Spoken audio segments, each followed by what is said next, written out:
Hello and welcome to this video about VLANs. I'm Wolfgang Tremmel and I run the DE-CIX Academy.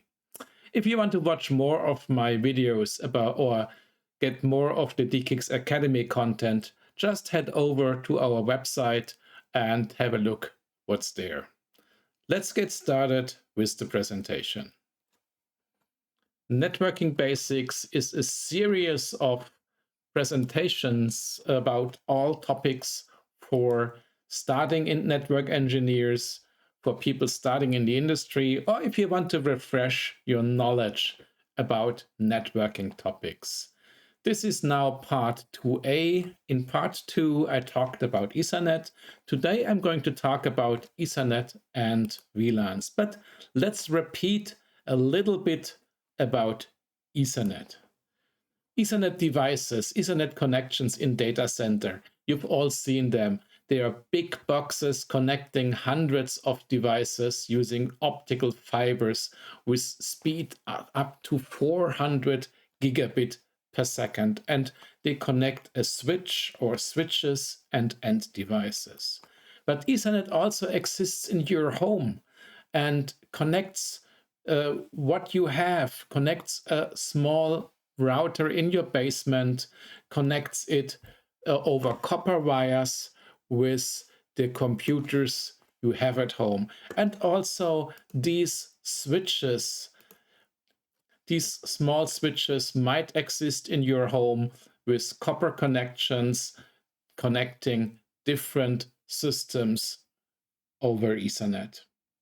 And let me repeat what a switch is. I talked about this a lot at the last video.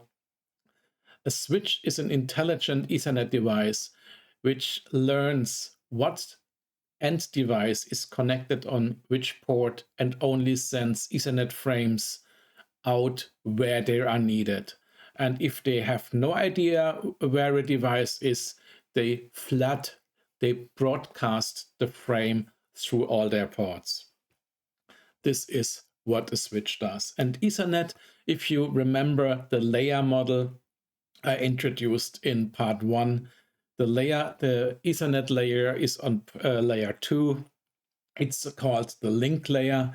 Data units are called frames, and the purpose of the link layer is to provide a node-to-node data transport, not from here to Australia, but just from this desk to the next desk or to the basement. So really node to node. Ethernet, remember, it has a payload size of maximum 1,500 octets. There are jumbo frames, but they are not really commonly used. And Ethernet also uses an addresses 48-bit long addresses, and to get them, basically a hardware vendor must purchase a block of addresses and they are burned into the hardware. So the addresses of Ethernet are usually hardware configured. Also, Ethernet is a broadcast medium. So all devices on one Ethernet segment can listen usually to all the frames.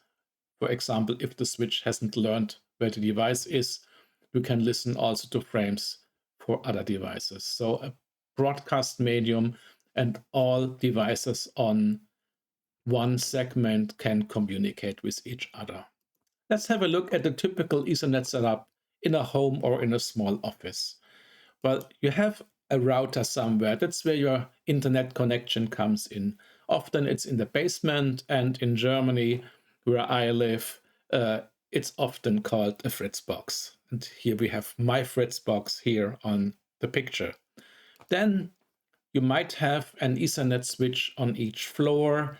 They are interconnected with cables, and perhaps in larger offices where there's more devices connected, you also might have an additional switch.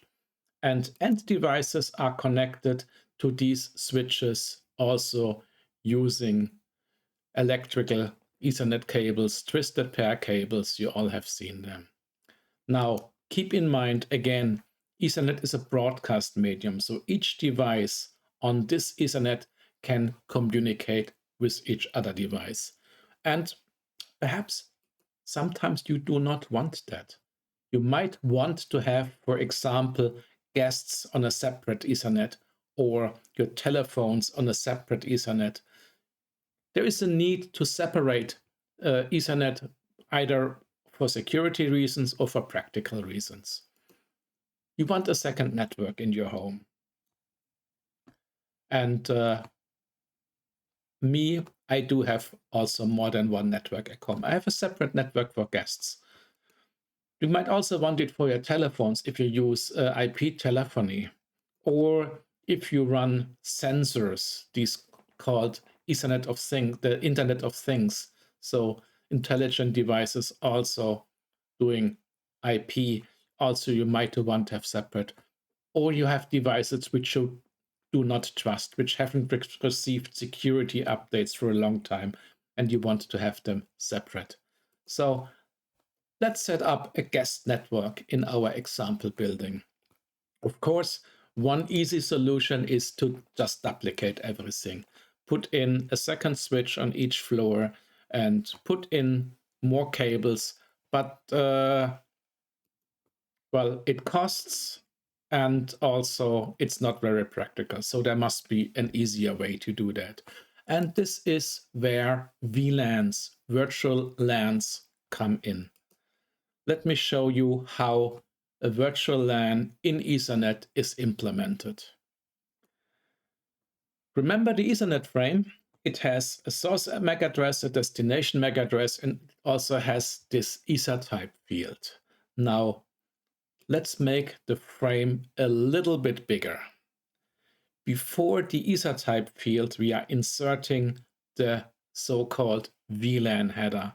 And the VLAN header identifies different virtual LANs on one physical Ethernet segment.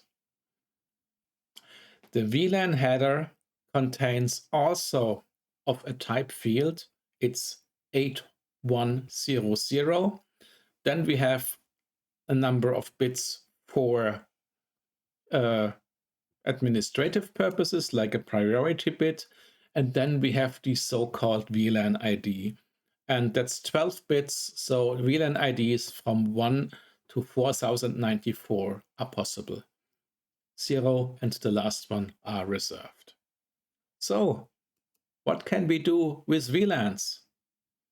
You can have multiple VLANs on one physical infrastructure. And that would look like that. So you're running a second LAN on your physical infrastructure, and the systems on each VLAN cannot communicate with the other VLAN. And so you keep separate things separate. Connections between switches, they can have one or multiple VLANs on that. And if they carry multiple VLANs, they are also called a trunk. Now, how to set that up? Let's build a network. We have Ethernet switches here, example switch, and we are connecting devices to them, and we are also interconnecting switches. Let's have 3 switches. And let's have a router. And let's also have systems connected to these switches. This is where we start. This is a typical Ethernet without VLANs, everything on one Ethernet segment. Everything can communicate with everything. Now let's introduce 2 VLANs, a home VLAN and a VLAN for guests. We now need to configure the switches. We need to configure which port on which switch belongs to which VLAN. The end devices do not see that. For them, it's completely invisible. For the end devices, they just see I'm connected to an Ethernet port. So this is where we basically tell the switch, this is an access port. Access port means it's transparent to the end device. And we also tell the switch to which VLAN this access port belongs. And we are doing that for all the ports where an end device is connected.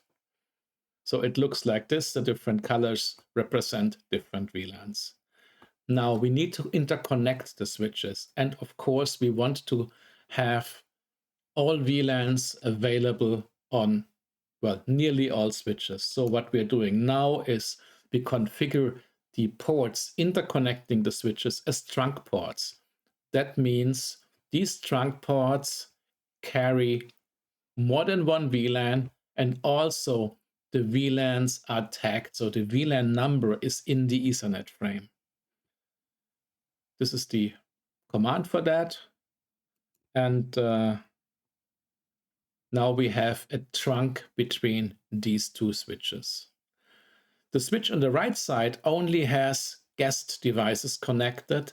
So you might say we do not need a trunk here. But for the easiness, we also configure this as a trunk, but we also tell the switches to only carry the VLAN number 20, which is the guest VLAN. So also the frames on this trunk are tagged, and but the guest VLAN is allowed here. The next thing we need to configure is our router. There are two ways to do that. If you have, let's say, a sophisticated router, the router also can operate on a trunk. Basically, you are tagging all the frames, and the router itself takes them apart again, reads the tag, and can operate on that. So that's the first option. We have a trunk to the router. Now, not each consumer device can do that. So the other option is to have two physical interfaces on the router and have two access ports on the attached switch. So we're running basically an access port, two access ports to the router, one for the home VLAN and one for the guest VLAN. And that's how consumer routers often do that. Now, how does it work? How does the tag get into the Ethernet frame, and how do devices communicate with each other? Example number one is communication within the home network. So we have a device which sends out an Ethernet frame. Standard Ethernet frame gets sent out here by the device on the lower left, is received by the switch. The switch now adds the VLAN tag for the home network, VLAN number 10. Just making the frame green so you can see that. And it sends the frame to another switch, to the exit port, to the destination system, where the VLAN tag is removed and the frame is sent out as a normal Ethernet frame. So both end systems are not aware that there is a VLAN in between. Example number two is guest network to the internet. And again, the guest system is sending out a frame. It's received by the switch. The VLAN tag for the guest network, VLAN number 20, is added. It's sent to the top switch. It's sent, and here again, we're removing the VLAN tag, and it's sent out as a normal frame to the router, as we have here a router which is not VLAN aware. So we're using two interfaces to the router here. This is how VLAN works. The switches take care of the tagging of the frames, completely transparent for the end systems. Let's talk about what DE-CIX does with VLANs. We have these big devices connecting our customers. And the good thing is that VLANs can deliver multiple LANs on one port.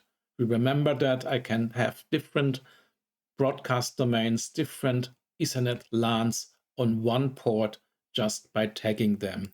And since most of our customers, well, all of our customers use professional devices, their routers can do that. And we are simply tagging different services, different LANs with a different VLAN ID. Like we separated the home and the guest LAN, we can also separate different services. So a DE-CIX, typical DE-CIX edge device, customers are connected over Ethernet, and the very basic thing is to deliver one service on one access port, like we deliver the Frankfurt peering service here. It's an untagged service in this case, and the customer participates in the Frankfurt peering LAN. But now he wants to have a second service on his port. So what we can do is we can tag each service. So we are tagging the Frankfurt peering service, and we are also adding a Madrid peering service and a New York peering service on the same port, each tagged with a different VLAN ID. So on your DE-CIX port, you can access different services just by enable trunking and just by having a different service delivered with each a different VLAN tag. But we can also do that for cloud providers. So for example, here we have a connection to a cloud provider, and you might see the VLAN tag isn't the same on each end. The DE-CIX edge devices can rewrite the VLAN tag. So we can deliver one and the same service on two ports with different VLAN tags, and the device does the rewriting completely transparent to the customer. Good. Conclusion. What did we talk about today? Please remember some basic facts about VLANs. Still, Ethernet is a broadcast network. So if you connect devices to one Ethernet segment, they can all communicate with each other. VLANs, they set up virtual LANs on a common physical infrastructure. So on a common physical Ethernet, VLANs take care of separation between virtual LANs. The VLAN IDs run from 1 to 4094, and one engineer once asked me for advice about VLANs, and I said, never use VLAN 1. Why is that? VLAN 1 is often configured as a default for new devices. So if you get a device out of the box, connect it to your infrastructure, and you are using VLAN 1, you will never know what happens. So please, if you have the choice, never use VLAN 1 for anything productive. Also, DE-CIX uses VLANs for multiple service delivery on one physical port. That's my presentation about VLANs. So thank you for listening. And keep in mind, you can also, of course, play with VLANs at home. So guest VLAN and home VLAN separation is the very basic thing you might be able to do. And otherwise, please have a look at my other videos. Thanks for listening. I'm Wolfgang Dremmel, and thank you and bye-bye from the DE-CIX Academy.